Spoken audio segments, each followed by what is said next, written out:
Saúde, força e fé a todos, com mais um episódio aqui do CEO TV Podcast, aqui em São Paulo. E hoje eu estou com uma pessoa iluminada em duas áreas grandes do conhecimento. Iluminada na área da arte e iluminada na área do business. Isso que é muito difícil. Hoje eu recebo o meu amigo Marcelo Gomes, amigo de longa data, um executivo outstanding aqui em São Paulo da área de tecnologia, com a vasta experiência em várias empresas de tecnologia, implantação de ERP, implantação de softwares, de procedures de alta complexidade de implementação. E Marcelo consegue ser gestor e já geriu diversas empresas, diversos processos na área de tecnologia, vai trazer essa leveza de trazer alguns temas associados com a implantação de tecnologia ERP. E nós vamos tratar alguns temas aqui específicos, né? A gente vai tratar... Marcelo é um músico também profissional e vocês vão conhecer um pouco desse momento dele, essa subdivisão que ele tem na consciência dele, que é um músico profissional, um guitarrista. Ele vai falar como isso influenciou sua carreira, como isso influencia o seu dia a dia.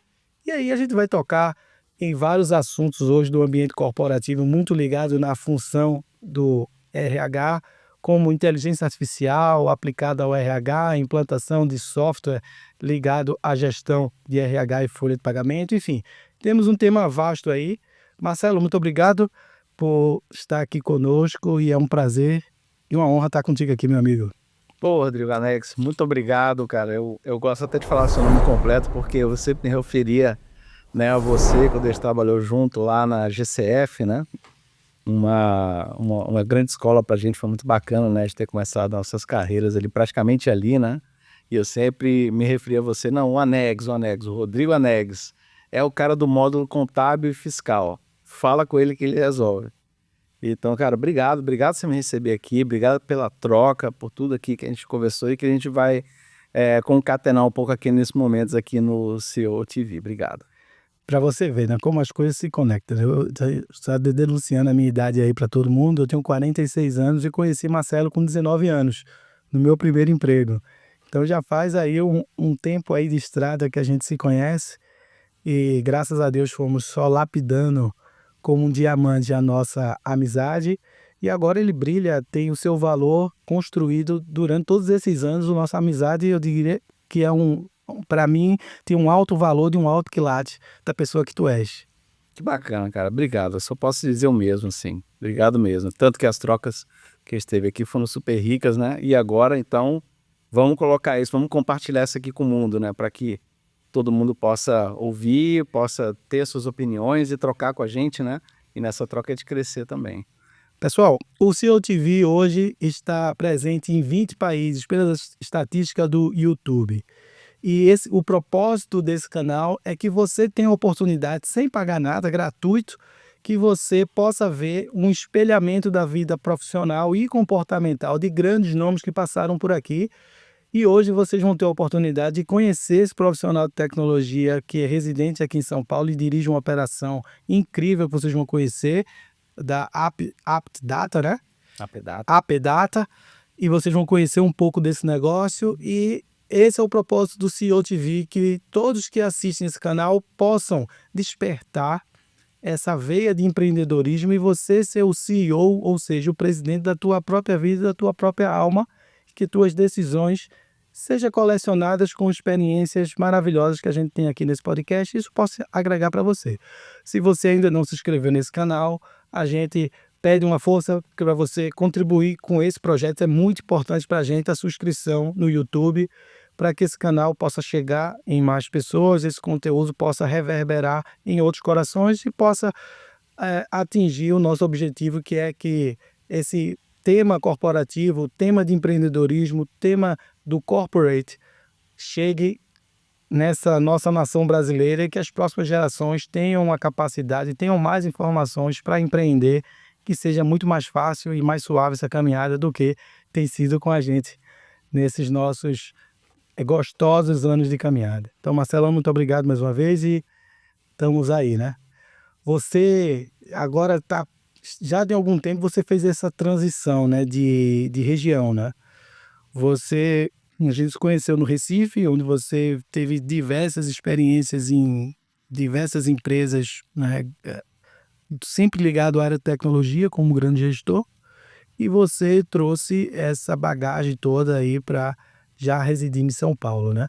A gente, pessoal, aqui, para vocês ficarem aqui alinhados com o nosso... A gente vai dividir isso em 3 blocos, né? Um primeiro bloco, Marcelo é músico, como vocês... Eu já falei aqui, ele vai falar um pouquinho dessa parte dele.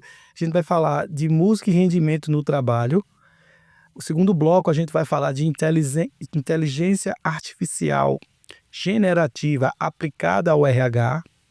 E depois a gente vai falar dos desafios de implantação de um sistema de folha de pagamento conectado a um grande ERP. Então aí a gente vai ter muita coisa aí para a gente comentar. Marcelão, você que é um cara que é um músico profissional, um guitarrista outstanding aí, que já gravou com grandes nomes e ao mesmo tempo você consegue transitar nesses 2 mundos, né? O mundo da arte e num mundo tão sério, tão formal, né? Que é o mundo corporativo. Então, o mundo da arte é um pouco informal, né? Talvez eu estou tendo uma experiência só de uma pessoa que veio de fora, o mundo da arte, e você também translada nesse alto nível corporativo. Como é que você faz esse merge desses 2 Marcelos aí? O Marcelo músico, guitarrista, e o Marcelo um executivo outstanding aí na área de tecnologia há tantos anos. Poxa, pergunta excelente, Rodrigo. Excelente, super interessante. Vamos lá. A música, falando da música, a música é algo que ela é natural do ser humano, né? O ser humano, desde sempre, ele batucou, seja com pedaço de pedra, pedaço de madeira, quer dizer, a expressão e a comunicação através da música é algo que pertence à humanidade. E o trabalho também pertence à humanidade. De diversas formas de organização, diversas formas de que ele se apresenta, né, em sociedades diferentes, mas ele é algo que realmente faz parte disso. Então, eu diria que quando essa união acontece, ela, desde que bem orientada, ela acontece também de forma natural e ela é muito produtiva. O que acontece é que, normalmente, nós não temos a educação musical vindo direto da escola de base. Em alguns outros países a gente tem isso, outros países lidam com isso de uma maneira um pouco diferente, é exemplo mesmo dos Estados Unidos. Mas vamos falar um pouquinho sobre a música no ambiente corporativo, né? Então, a música, ela tem um poder, primeiro, de comunicação, e ela tem um poder fantástico de concentração e relaxamento. E ela é capaz de liberar hormônios, né, no nosso corpo que combatem o cortisol, que é o hormônio do estresse, né? O que gera estresse, o excesso do cortisol é ocasionado pelo excesso de estresse que nós temos. E agora, fazendo uma conexão, o cortisol é um dos principais gatilhos do burnout. Então vamos trazer para o tempo de hoje. Qual que é a nossa grande preocupação corporativa, né, com a saúde dos nossos colaboradores? Principalmente aqueles que são gestores, estão lidando com ambientes complexos, com vários problemas ao mesmo tempo. Burnout. Né? E as empresas têm trazido muito programa de qualidade de vida e de gestão da saúde dos colaboradores, porque colaboradores mais saudáveis, além de ter uma vida muito melhor, que isso é indiscutível, eles também vão produzir melhor e mais felizes. A música tem esse poder. De onde é que eu trago esse dado? Isso foi um estudo feito na Universidade de Miami. Esse estudo começou em 2015 e ele foi reeditado em 2023. Então vocês podem dar um Google, vocês podem ir lá no ChatGPT e fazer um prompt sobre isso, que vocês vão ver esses dados, é muito interessante. E esse estudo, em 2015, mostrou que a música realmente reduzia o cortisol, né, que é o hormônio do estresse, e que em estresse em demasia, ele atrapalha os raciocínios lógicos e raciocínios estruturados, além de prejudicar a memória. Então, assim, eu tenho uma atividade altamente complexa de tecnologia. Raciocínio lógico, estruturado e memória são 3 coisas que eu preciso ter em boa manutenção. Isso já em 2015 era visto. E agora, em 2023, eles atualizaram o estudo sobre as questões do TDAH ou do excesso de canais de comunicação que a gente tem que tira a nossa atenção, principalmente a gente falando de questões mais técnicas, né? Então, imagine o seguinte, né? Eu sou um cara de tecnologia, mas eu não sou programador, eu sou administrador de empresa, tenho especialização na área de vendas, né? Majoritariamente eu trabalhei na área de venda de tecnologia. Então, para mim é muito importante que o meu colaborador ele esteja com o estresse da pressão do trabalho dele controlado, e o colaborador que está desenvolvendo software, desenvolvendo algoritmos, ele também tenha esse estresse controlado, quer dizer, o estresse da pressão da entrega do projeto, o estresse da pressão da boa apresentação da solução, o estresse do cumprimento da meta, ele existe, ele é natural, ele tem que ter, só que ele tem que estar controlado. A música tem esse poder de controlar esse estresse, principalmente para aquelas atividades que são mais técnicas e mais solitárias, vamos chamar assim, que é atividades do colaborador que está ali desenvolvendo algoritmos, desenvolvendo linhas de programação para soluções de tecnologia. Tem mais um ponto importante? Sim. E aí, falando sobre o TDAH ou sobre o excesso de a multicanalidade de comunicação que nos chama a atenção, hoje todo mundo comenta isso, né? Poxa, eu comecei a conversar uma coisa aqui com você, algo me chamou a atenção, já perdi o fio da meada e já fui para outro assunto, e para outro assunto, e para outro assunto. Quando você está num ambiente, você está fazendo um trabalho, você precisa de início, meio e fim, tem data, você tem deadline, você tem complexidade no raciocínio, a música ajuda você a concentrar a sua atenção além do seu trabalho em um único elemento. Isso faz com que o teu poder de concentração aumente e a tua produtividade aumenta consequentemente. Isso não sei o que estou dizendo, isso são estudos científicos aí conduzidos pela Universidade de Miami. Então, assim, a música é um benefício tremendo, né? E aí quando você fala assim, essa pergunta foi interessante justamente do mundo, né? Da conexão dos dois mundos e tal. Como são duas coisas que são extremamente naturais do ser humano, né? O trabalho e a comunicação pela música. Então, para mim, que tem uma afinidade grande com os dois mundos, é muito fácil juntar isso e colocar isso como um grande benefício, né, para a minha vida, e benefício que eu procuro estender, eu procuro orientar na medida do possível para os colegas e pessoas que trabalham comigo ou que não trabalham comigo, que eu tenho a oportunidade de trocar ideia, de conversar como a gente está fazendo aqui. Mas assim, realmente uma coisa fantástica, assim, sensacional. E falando da música especificamente, tem um item interessante. Como você comentou, a música ela tem um lado que é mais informal, que é aquele lado do hobby, ou da diversão, ou da felicidade, do entretenimento, que ele é muito importante, né? No tripé de qualidade de vida, se você precisa ter dentre as três coisas, um hobby ou uma atividade sua, que você tenha ela para você e que você goste, tenha grande prazer e se sinta feliz e orgulhoso de estar executando ela, independente de qualquer resultado prático que ela vai gerar na sua vida. O importante é que você faça ela e que você goste dela, né? Bacana. A música pode ser um grande aliado nesse sentido. Como é que a música, você é um guitarrista profissional, eu já te acompanho já há muitos anos, muito pelo YouTube, pelas redes sociais, né, de ver a tua performance de guitarrista de alto nível, né? E como é que essa questão de ser um profissional de guitarra influenciou na tua carreira corporativa? Que influências trouxe lá de... Bacana. O que acontece? A música, ela é um desenvolvimento, né, técnico e disciplinar grande. Então, assim, você tocar um instrumento é fácil, tocar bem um instrumento é difícil. Então, se você quer ter o instrumento como seu hobby e você quer rapidamente aprender e começar a se divertir, isso vai te fazer um bem tremendo. Eu garanto que todo mundo que tiver essa curiosidade, seja tocando a flauta, seja uma percussão, seja o violão, eu tenho certeza que em algum momento você vai encontrar uma experiência que vai te deixar muito feliz. Isso é fácil de fazer. Mas você tocar bem um instrumento é difícil. O instrumento ele exige lógica, existe matemática, existe uma série de combinações que você tem que saber, você tem que ter um raciocínio rápido e muito estruturado para fazer aquilo acontecer.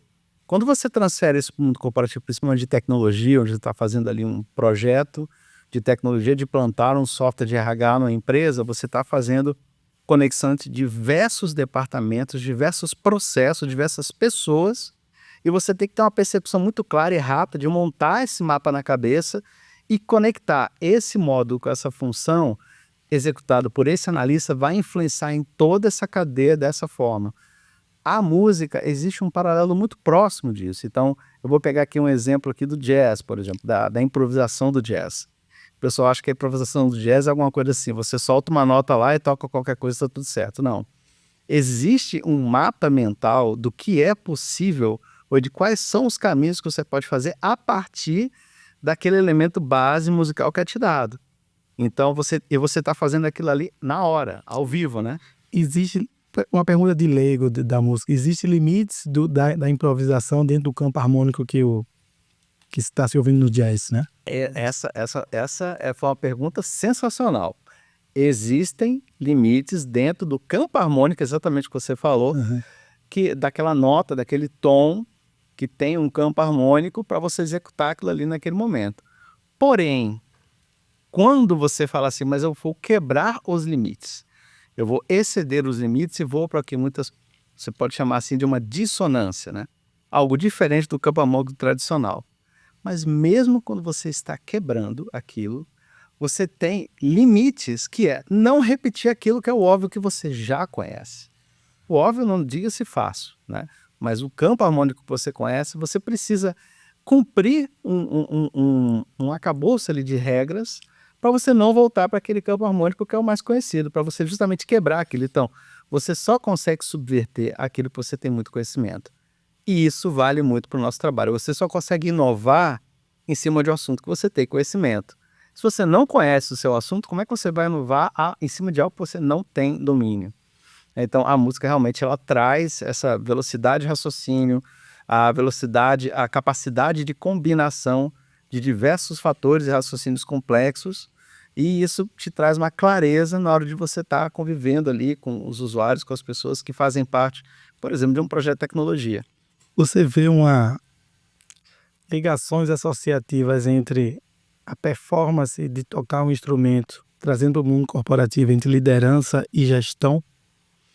Sim, sempre que a gente trata, por exemplo, de um improviso, você tem um tema central. Esse tema central ele é trazido por um músico, normalmente é aquele músico que está ali conduzindo aquela jam session, né? Aquele momento ali de improvisação. Em cima daquele tema central trazido por alguém, conduzido por alguém, todos dão a sua contribuição. Então isso é um belo exemplo de trabalho em equipe. E de associação com liderança, isso aí, né? E de O associação líder com dá o liderança. tom, digamos, do jam session, como você falou, e ali todo mundo vai seguir dentro daquela frase que ele propôs. Então, frase que ele propôs. ele começou com a frase, ele liderou, ele puxou, né, vamos dizer, puxou a corda ali do processo, os outros foram dando a sua contribuição, cada um com o seu espaço, para poder dar a sua contribuição da maneira que quis naquele momento, que pôde naquele momento, e juntos ali transforma aquilo num espetáculo maravilhoso, né? Quem teve a oportunidade de ver alguma banda de jazz tocando e improvisando ao vivo, sabe que é uma experiência, assim, inigualável, é muito bacana. Você acredita que no ambiente corporativo de hoje, onde a gente tem a concorrência do celular e dos aplicativos Instagram, Facebook, WhatsApp e todos os N aplicativos que existem, há uma concorrência para a atividade regular do profissional? Você acha que cabe ainda a música neste meio, além dos beyond dos apps? E como essa música, se ela pode aumentar a produtividade, né? Você falou um pouco desse estudo de Miami, como é que você vê essa relação? Se ainda cabe música além dos apps hoje no celular? Perfeito. Você foi num ponto agora central, focal, né? É justamente esse o papel dela. Então, no momento que eu estou concentrado na minha atividade e eu tenho a música não deixando que eu saia do foco, não deixando distrações para mensagens, aplicativos ou N distrações que a gente tem hoje em dia, a possibilidade é onde a música gera produtividade no ambiente corporativo. Você acha que essa questão dos apps, sobretudo nessa área de tecnologia, melhorou ou atrapalha como o escopo geral de horas de um trabalhador ligado na área de tecnologia, né? A gente pode dividir em funcional e desenvolvimento. Bom, bacana, essa pergunta é difícil, mas vamos pensar aqui. Os aplicativos, eu acho que eles são aplicativos, ou eu diria assim, aplicações móveis. Elas tanto podem ser um aplicativo, né? Você tem ali um executável que você baixa no seu smartphone para que você consiga executar determinadas funções. Exemplo, hoje existe a possibilidade de você ter um ponto eletrônico com localização precisa, mesmo que você não tenha conexão com a internet. O que te dá essa possibilidade? É você ter uma aplicação instalada no seu device, onde ela não perde a comunicação com o GPS, quer dizer, se você ligar um GPS sem internet, você vai ver que ele vai dizer onde você está, do mesmo jeito, né? Ele não perde essa capacidade.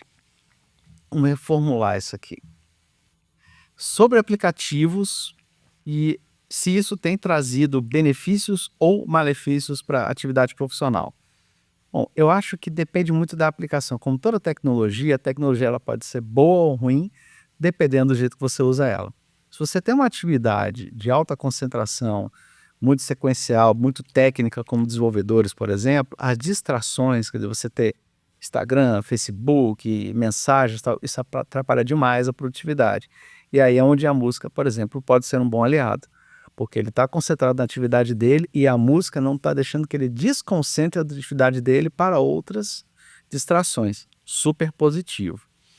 Os aplicativos, quando eles começam a tirar o teu foco do teu trabalho no dia a dia, e isso acontece, isso a gente vê todos os dias, em escala maior ou menor, né?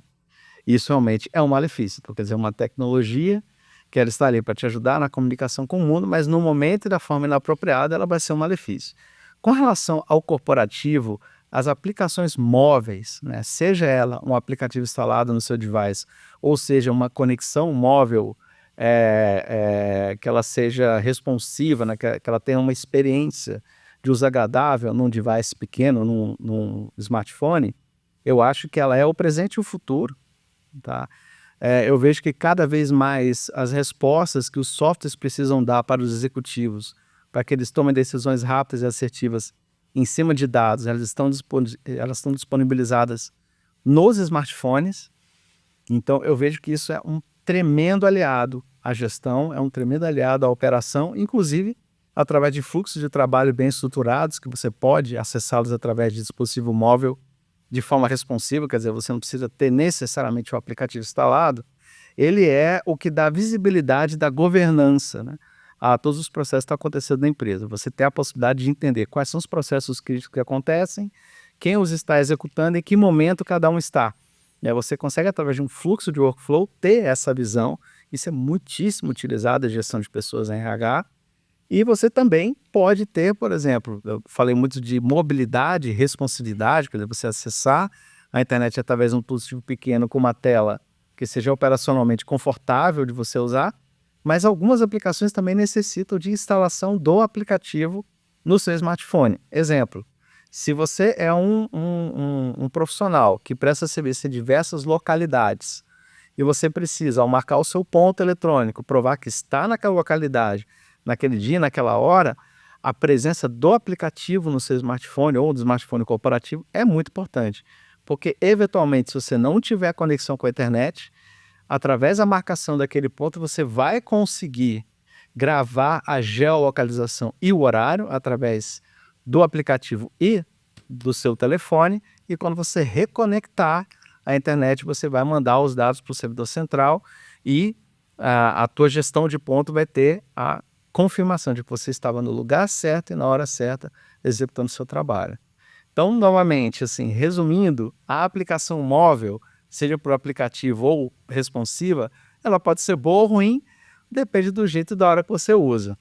O que a gente tem que ter consciência realmente é que não dá para ficar olhando o Instagram o dia todo ou o Facebook o dia todo, enquanto você está trabalhando, porque isso gera uma distração. Substitua isso por uma boa música. Você vai esquecer que o Facebook e o Instagram existe, você vai ser muito mais feliz e você vai conseguir a concentração necessária no seu trabalho. Pensando no timeline de choque de gerações. A gente se conheceu, trabalhamos numa empresa de tecnologia, eu tinha 19 anos. Hoje tenho 46. Então, todo esse tempo você viu a evolução desse mercado de... Começamos a trabalhar com sistemas totalmente offline, link dedicado já era uma realidade só para grandes empresas, né? E hoje a gente vê muita gente, a maioria dos sistemas trabalhando web, remoto, até, como você falou, via celular, né? E você acompanhou também a gestão e a evolução desses profissionais como eu, que tinha 19 anos naquele momento da empresa de tecnologia, que hoje tem 46. E hoje você também convive com novos jovens de 19, 20 anos que estão ingressando no mercado. Como é que você vê fazendo aqui um translado de 20 anos, o jovem de 20 anos atrás que ingressava e começava a trabalhar no mercado de tecnologia e o jovem de 20 anos de hoje?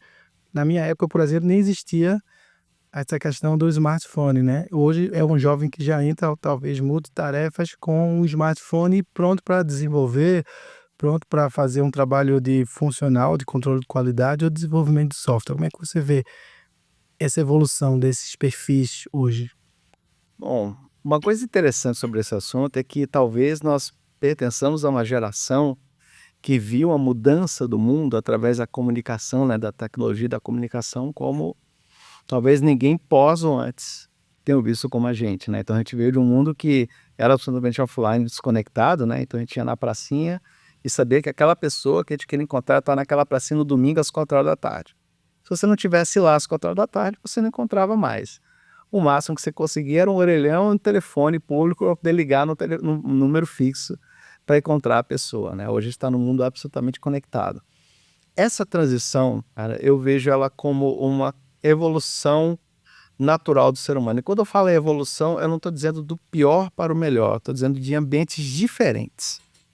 Então, assim, eu gosto demais de trabalhar com gente muito mais nova que eu e muito mais velha que eu. Eu adoro trabalhar com gente diferente de mim, porque eu aprendo muito. E eu gosto muito de navegar pelos dois mundos. Eu vejo, por exemplo, a equipe de marketing da empresa que eu trabalho, da Pedata, é uma equipe fantástica. Tem um baita gestor e que dá muita autonomia para a equipe. São todas pessoas bastante jovens ali, entre 20 e 30. Eu acho que talvez não tenha ninguém com 30, talvez só o próprio gestor mesmo.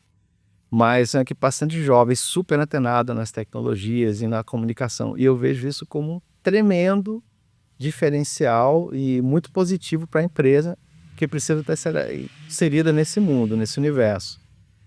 Já vejo também, por exemplo, na nossa equipe de vendas, lá na empresa, a gente tem profissionais mais jovens e tem profissionais muito sêniores, muito sêniores. E o conhecimento de negócios e a vivência de projetos que eles trazem, de riqueza para o nosso dia a dia e como a gente comunica isso com o mercado e como a gente gera de entregas, encapsula, empacota isso de entrega para o cliente junto com o nosso serviço, também gera um valor muito grande. Então, eu sou a favor, talvez eu não tenha respondido exatamente a sua pergunta, Rodrigo, mas me veio um estalo agora muito bacana. Eu sou extremamente a favor de ambientes absolutamente híbridos, tá? Com pessoas de gerações diferentes, com conhecimentos diferentes, com culturas diferentes, inclusive. Eu acho que a diversidade no ambiente é um ponto super importante. E essas diferentes gerações no mesmo ambiente, lá na Pedata a coisa acontece de maneira muito natural, não vejo um choque, pelo menos não ali entre o comercial e marketing, ali eu vejo as duas áreas e as pessoas de diferentes gerações num trabalho de muita sinergia, muito bacana. Claro, né, que existem momentos e possibilidades de em outros cenários, né, haverem choques, mas eu vejo isso como extremamente positivo, assim. Acho que não dá para viver nem de tudo que tem hoje, nem tudo que era do passado, e sim um merge dessas duas coisas. Pessoal, a gente, para fazer esse podcast, a gente também utilizou um amigo da IA. Um robô criou aqui uma sugestão de roteiro para a gente. Você vê que mundo hoje. E agora eu vou fazer especificamente uma pergunta criada pelo robô de inteligência artificial para Marcelo, com base naquilo que a gente está comentando. Que, Marcelo, como você já implantou diversos processos de RH, estruturou diversos processos, diversos tamanhos ao longo da sua carreira, implantando sistemas complexos de gestão de RH, paralelo à tua construção e composição de várias músicas, que música você escolheria para o tema da tua carreira até este momento e que música você escolheria para ser a trilha sonora do dia a dia de um gestor de RH? Nos dois casos seria Back to the Future, do filme mesmo, assim, porque eu acho o negócio sensacional. Sensacional. Falando de uma maneira muito bem humorada, assim, eu acho que é uma baita distração interessante, eu acho que é uma analogia muito interessante também, e a união, né, dos 2 tempos e dos 2 mundos, assim, criando um ambiente híbrido e muito criativo, né, muito livre, muito solto, eu acho super interessante. Tem um tema aqui, já que a gente falou do nosso amigo aqui da IA, né? Que a gente vai entrar que poucas pessoas conhecem, tenho certeza aí, mas Marcelo vai aclarar isso para todo mundo, que é o uso da inteligência artificial generativa aplicada à função do RH. Se você puder dar um overview aí para a audiência desse assunto, que é um assunto novo ainda na comunidade do RH, você possa trazer à tona aqui à mesa esse assunto. Bem bacana, obrigado pela oportunidade de falar sobre isso, eu até me ajeitei aqui na cadeira, porque é um assunto super importante e que eu sou muito entusiasta, né. Primeira crença que eu tenho muito forte, e é bacana trabalhar numa empresa que também tem essa mesma crença, então me sinto muito confortável em falar sobre isso, porque eu vivo isso. A inteligência artificial, ela não vem substituir, ela vem ser uma grande aliada nos processos aos profissionais de RH.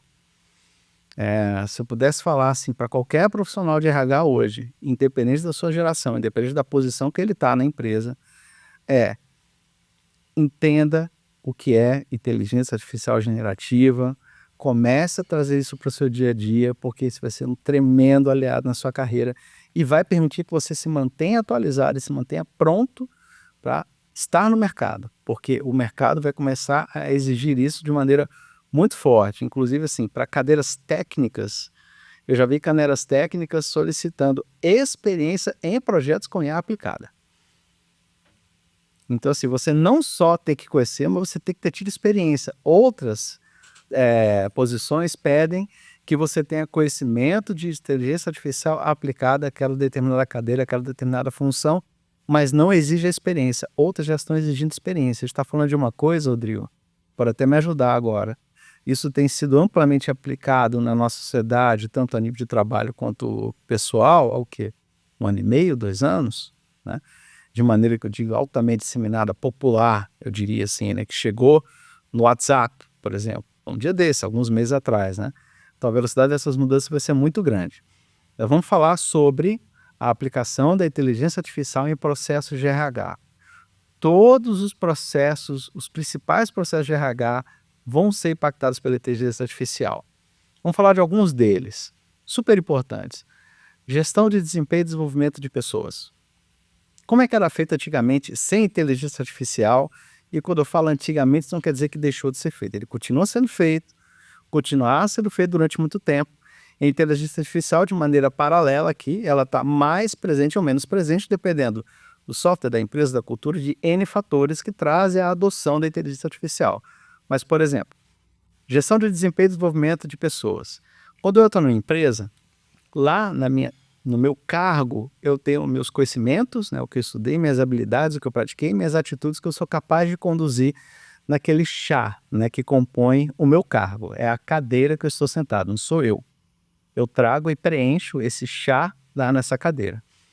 Através disso, um sistema mais análogo, vamos dizer assim, ele vai olhar, nesse conhecimento que seria a formação superior em tal curso, ele tem, mas ele não tem a pós-graduação nesse curso, então vamos recomendar que ele faça.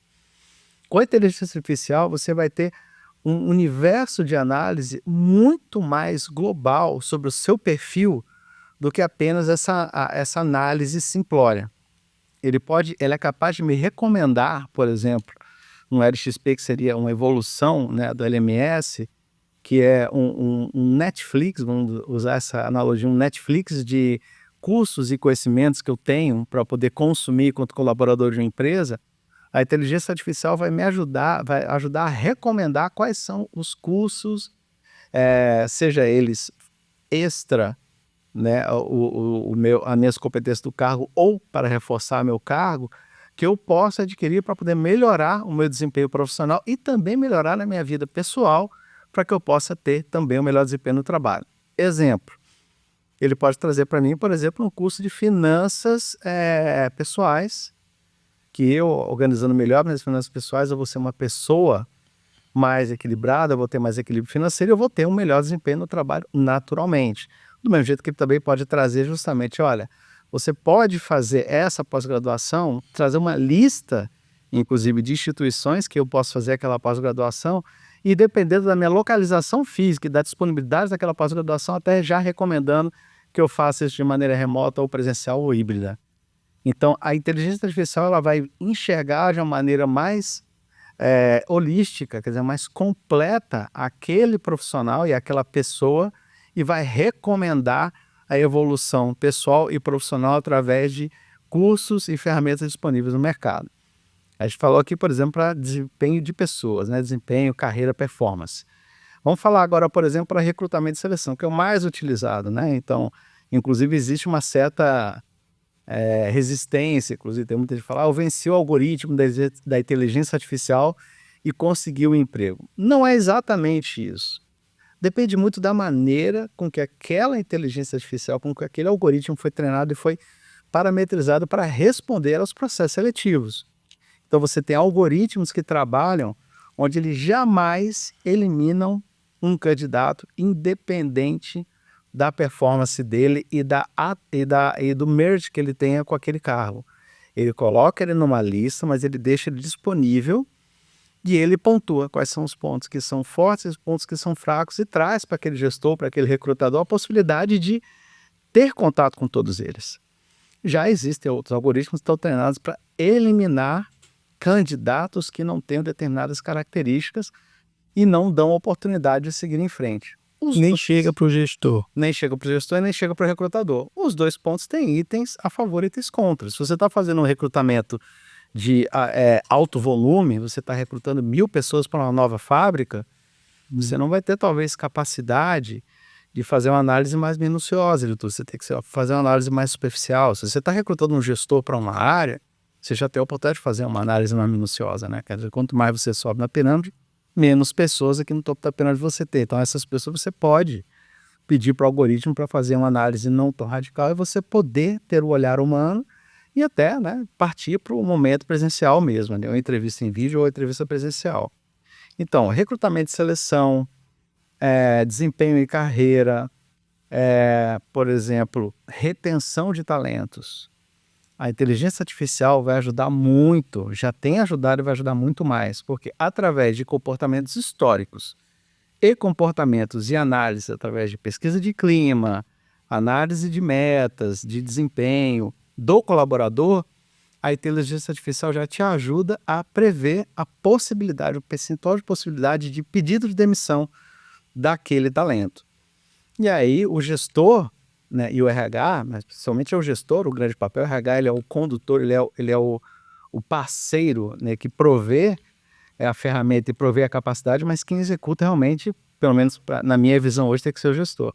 Ele tem a oportunidade de se anteceder a esse evento e falar, cara, esse profissional é muito importante para a operação, estou identificando aqui que ele tem um percentual acima do esperado de pedir demissão, então eu vou buscar entender quais são esses motivadores e vou buscar entender se eu tenho ferramentas hoje na minha organização para poder manter ele. Porque a perda da organização desse profissional custa muito mais caro do que um olhar novamente para ele, um olhar novamente para a cadeira e reinvestir pensando no que ele precisa para poder se manter na empresa. Então, assim, falando agora de um ponto mais simplório, mas extremamente importante no mundo da gestão de pessoas, né? Que é o famoso o balcão do RH, né? Aquele lugar onde as pessoas vão pedir informações para as pessoas do RH. Quando é que eu posso tirar férias? Qual é o meu período aquisitivo? Eu posso vender tantos dias de férias? Ou vai ter abono esse ano? Qual que é o percentual do reajuste de salário baseado na convenção coletiva? Enfim, você tem uma série de perguntas. Eu estou falando de algumas aqui aleatoriamente que vão e ocupam esse balcão do RH. Como é que esse balcão ele foi ajudado já extremamente por tecnologias que a gente tem hoje, já muito disseminadas no mercado, para desafogar os profissionais de RH dessas perguntas frequentes? Você tem o famoso portal RH, que é um autosserviço, então eu, colaborador, vou no meu portal RH e posso fazer perguntas ou checar dados através de funções no portal que ele vai me trazer informações importantes. Então, quais são os descontos que eu tive na minha folha de pagamento? Será que os descontos estão certos, estão errados? Concordo, não concordo? Tem algum benefício que eu quero cancelar? Não está usando mais que está sendo descontado, eu não estou tendo utilização desse benefício? Então, são todos recursos que o portal de RH ele já trouxe para as organizações para poder o colaborador acessar o portal e fazer uma série de consultas desafogando o balcão do RH. Agora, com a inteligência artificial, o chatbot, você pode treinar a inteligência com uma série de perguntas que, inclusive, estão ligadas à cultura da sua empresa e liberar essas perguntas para os colaboradores. Então, o colaborador pode perguntar para o chatbot pode responder diretamente a ele. Então, isso amplia enormemente o pool de serviços de atendimento que o RH pode prover para os seus colaboradores. Aí fala, legal, Marcelo, qual é o benefício prático disso? O benefício prático é, eu tenho colaboradores no RH menos sobrecarregados com atividades corriqueiras, repetitivas, respondendo a mesma pergunta para 1, para 5, para 50 colaboradores e se dedicando mais a atividades estratégicas e desenvolvimento da própria área de RH, principalmente desenvolvimento estratégico, porque hoje o RH ele é cobrado pela organização de análises assertivas em cima de números, de fatos e dados. É totalmente data-driven. A questão do RH, ele ser muito, né, eu acho que, eu imagino que tal coisa, isso não tem colado mais, tá? As empresas e o board tem cobrado desses gestores de RH dados assertivos, respostas em cima de afirmações coletadas através de informações de dados, de informações vindas de um BI, vindas de um Analytics, e que ele possa dar informação estratégica para tomar decisão muito segura. Nos meus últimos dias de multinacional, né, lá para 2017, existia, acho que em todas, né, fale com a RH, você passava um e-mail, qualquer dúvida sua, né, isso já foi digamos que o início da substituição do barriga no balcão lá do RH, e a pergunta responde de 3 a 5 dias úteis. Hoje, com a IA, você acha que algumas posições dessas do balcão de RH podem ser totalmente extintos, suprimidos pela IA, que já pode responder, se bem treinada, aquilo tempestivamente? Perfeito, essa pergunta é muito boa e ela volta para uma coisa que a gente conversou um pouquinho atrás aqui. Eu tenho certeza que esses profissionais que estavam utilizando o tempo deles para uma tarefa repetitiva e bastante mecânica, né, que é responder um pool de perguntas que estão na política da empresa ou estão no acordo sindical ou estão na lei federal e podem ser substituídas pela inteligência artificial, que essas pessoas têm muito mais valor fazendo atividades estratégicas. Na minha caminhada, onde eu trabalhei alguns anos na indústria de bebida, e aí a gente está falando de fábrica com 800 pessoas, né? Tem a figura do funcionário chato também, aquele cara que vive no RH, aquele cara que é sindicalista, que é da CIPA, o cara vive mais no RH, enchendo o saco da época do pessoal lá do RH, do que trabalhando efetivamente. E por ser da CIPA, ele ia lá toda hora. Ah, isso aqui, estão reclamando disso. Era o sindicalista dentro da empresa, né? Isso também, com a inteligência artificial, como você falou, há um viés de prover produtividade para os dois lados. Porque se ele está com o celular lá na posição dele, ele pergunta no chat do celular e às vezes é a mesma pergunta. A gente fazia um trabalho aqui na época, o RH chamava até de DHO. Mudou o nome. Desenvolvimento humano organizacional. Não sei se agora virou RH de novo. E aí o pessoal tinha que ficar sendo meio que show da Xuxa, meio que entretendo, sempre de bom humor lá. E às vezes o pessoal do RH ficava chateado, porque tinha gente que perguntava a mesma coisa toda semana. Olha, a resposta para isso, bacana isso, ficou muito claro para mim, a democratização da informação.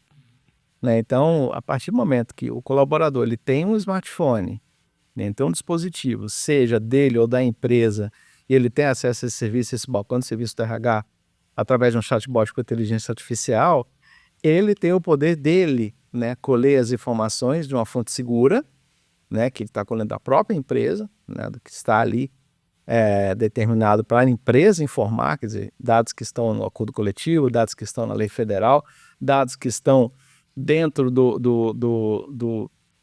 das regras e dos enfim, de todo o... Agora me fugiu o nome, meu Deus. Dentro de toda a política de desenvolvimento e organização na empresa, né? Perfeito. Da política de desenvolvimento e organização da empresa, o colaborador tem a chance de ir lá e consumir isso de maneira independente, sem depender de um comunicador ou um líder de uma determinada área. A formação fica completamente democratizada. Por fim, desse bloco nosso de inteligência artificial generativa aplicada à função do RH, que desafios éticos você enxerga para a implementação? A empresa que está aí nos escutando vai querer implementar isso. Ainda não implantei nada, Marcelo, no meu RH isso. Eu quero dar o primeiro passo, eu quero implementar uma tecnologia de inteligência artificial voltada à função do RH. Qual é o primeiro passo? Quais os caminhos? Qual é o overview desta órbita aí? Bacana. Essa pergunta é muito útil, né, para todo mundo que está compartilhando esse momento aqui com a gente. Bom, eu acho que o primeiro grande passo é o trabalho de conscientização, né? Do mesmo jeito que os colaboradores são treinados e são orientados a não compartilhar, por exemplo, dados sensíveis ou dados importantes de colaboradores ou de clientes para fora da organização via um e-mail, via uma mensagem no WhatsApp, é importante que ele tenha consciência que ele não deve utilizar determinadas informações, sejam sigilosas da empresa, sigilosas dos clientes, sigilosas dos colaboradores, num prompt da inteligência artificial, né? Eu tive a oportunidade no finalzinho do ano passado de fazer um bate-papo com a equipe de vendas falando sobre justamente a inteligência artificial para a área de vendas. Eu adoro esse assunto é sensacional. A gente pode até desenvolver um pouquinho ele. E uma das coisas que me veio nos estudos e que eu coloquei lá para o pessoal é: a gente tem que ter muita responsabilidade sobre o que a gente vai estar perguntando, que tipo de informação estaremos colocando no prompt, porque a partir do momento que a gente coloca no prompt, essa informação lá é pública. Ela não necessariamente vai dizer qual é a fonte exata daquela informação, mas ela é pública. Então, se você colocou um número de faturamento de um cliente ou da sua empresa, essa informação sigilosa, por questão, né, de como a empresa está enquadrada, de como essa informação é tratada dentro da sua organização, você tem uma responsabilidade direta sobre aquilo, principalmente porque você está utilizando a ferramenta dentro do ambiente de trabalho. Então, você está dentro da rede da sua empresa. Então, responsabilidade nas informações que você vai colocar num prompt, numa pergunta, que você faça para a IA generativa, é tão importante quanto, e é um caminho muito parecido com a mesma responsabilidade que dados você vai colocar no e-mail, que informações você vai compartilhar no WhatsApp, né, que você não deve deixar a tela do seu notebook com dados de faturamento da organização aberta e sair para ir no banheiro e deixar aquela tela aberta. Você deve fechar aquela tela, deve esperar um descanso protegido com senha. Então, esse mesmo trabalho de conscientização, ele deve ser feito antes da disponibilização da ferramenta. Eu entendo que todas as informações de RH são hipersensíveis. Hoje, tanto protegido por LGPD, quanto é uma informação muito sensível, né? Dentro de qualquer organização sempre foi. Eu creio que a implantação de uma IA para RH é um projeto muito complexo, porque você tem que dar limites para esse banco de dados. O que é que esse banco de dados... ele tem que ser personalíssimo para atender a demanda de quem pergunta, né? Sendo um respondente exato da pergunta, porém ele também tem que ter os limites de sigilo que ele não vai poder compartilhar. Então, que a seletividade de informações do banco de dados que hoje pode ser gerado pelo e-social, temos ali diversos eventos que a inteligência artificial poderia ter acesso, né, para responder uma questão dessa de folha, por exemplo, como você falou, desconto. Como é que você vê isso dentro dessa seletividade dos dados do banco de dados de RH para criar um projeto desse? Que limites? Isso é um projeto complexo, né? Cara, isso que você falou me ajuda muito a esclarecer, inclusive, para o mercado, que existe uma maneira de você implantar a inteligência artificial na sua empresa com ferramentas de mercado e que você consegue ter controle sobre o que vai ser perguntado e o que vai ser respondido. Então, basicamente, imagina o seguinte, eu vou fazer uma analogia aqui para ficar simples. Você vai subir no banco de dados da sua aplicação corporativa, qual você adquiriu no mercado. Então, você vai lá na Pedata, você adquire o chatbot da Pedata e você quer que ele tenha um pool de informações que, inclusive, podem ser cruzadas, né, entre várias informações para poder responder perguntas e agilizar o trabalho dos seus colaboradores. Bacana. As informações que você vai subir para que elas sejam respondidas, e elas não são exatamente as respostas completas e inteiras, mas são informações que você sobe que são cruzadas dentro do banco de dados, elas são selecionadas por você, empresa. Então, se você não subir, por exemplo, informações de salário ou não subir informações que podem depreender o salário, o colaborador não conseguirá perguntar isso ou não conseguirá, perguntando, obter uma informação nem que seja por dados cruzados, porque você não subiu informações que possam gerar esse dado. Então, assim, é hoje um item de preocupação, porque o nível de responsabilidade, de cuidado que você tem que ter na implementação é grande, mas a segurança em você seguindo os processos da implementação dessa inteligência artificial na sua empresa, utilizando um fornecedor de confiança capaz de te dar esse suporte, você pode ficar muito tranquilo que você vai conseguir adentrar, né, na transformação digital da sua empresa, adentrar na inteligência artificial, trazer um nível de informação, de compartilhamento, de facilidade no trabalho dos seus colaboradores muito maior, sem necessariamente ter que expor informações que são estrategicamente sigilosas ou não devem ser compartilhadas ali naquele ambiente. Você vê até uma oportunidade de engenharia social interna, que às vezes a engenharia social começa dentro da empresa. Isso. E alguém começar a pesquisar a vida de alguém dentro da empresa. Quanto é que fulano ganha? Quantas férias tirou? Esse gestor novo veio ganhando quanto? Eu não fui promovido para a vaga de gestor, ele ganha quanto? Então, quando, por exemplo, um usuário começa a fazer esse tipo de pergunta para uma IA dentro da empresa, você acha que tem que se construir novas políticas de RH que identifique que alguém recorrentemente está tentando uma informação via engenharia social sobre alguém? Perfeito, você tem que manter um processo de educação, né, do seu público, dos seus colaboradores, dizendo a importância através de comunicados, através de lives, através de talks, né, aquele famoso talk que as empresas têm ali semanal, quinzenal, mensal, ali com líderes falando de assuntos importantes, sobre o quanto é contra o código de ética e conduta da empresa, o quanto não é ético profissionalmente e coisas que não devem ser compartilhadas. Ou não devem ser perguntadas para a IA também, né? Quanto o Marcelo ganha, né? Um colaborador seu ir lá para a IA e perguntar, né? Ele vai ficar muito triste se ele ver essa informação, mas tudo bem. Mas brincando com isso, Rodrigo, é isso. É engenharia social, é trabalho de conscientização, é treinamento constante, comunicação clara para o colaborador, porque basicamente assim, né? Você está trabalhando ali, imagina, hoje eu trabalho numa empresa que tem ali próximo de 600 colaboradores. 600 colaboradores. 600 colaboradores, então são muitas vidas, é muita gente, né, com diversas culturas, diversas idades, diversos, enfim, posicionamentos e formas de pensar e de ver o mundo, né? Então, o que é óbvio para um não é para o outro. Inclusive, tem uma frase que eu gosto muito sobre isso, que o óbvio é pouco generoso, né? Porque o óbvio ele é uma visão a qual eu estou dizendo, né, o que eu acho óbvio, né? O óbvio pode não ser tão óbvio assim para o outro colega que está na minha frente.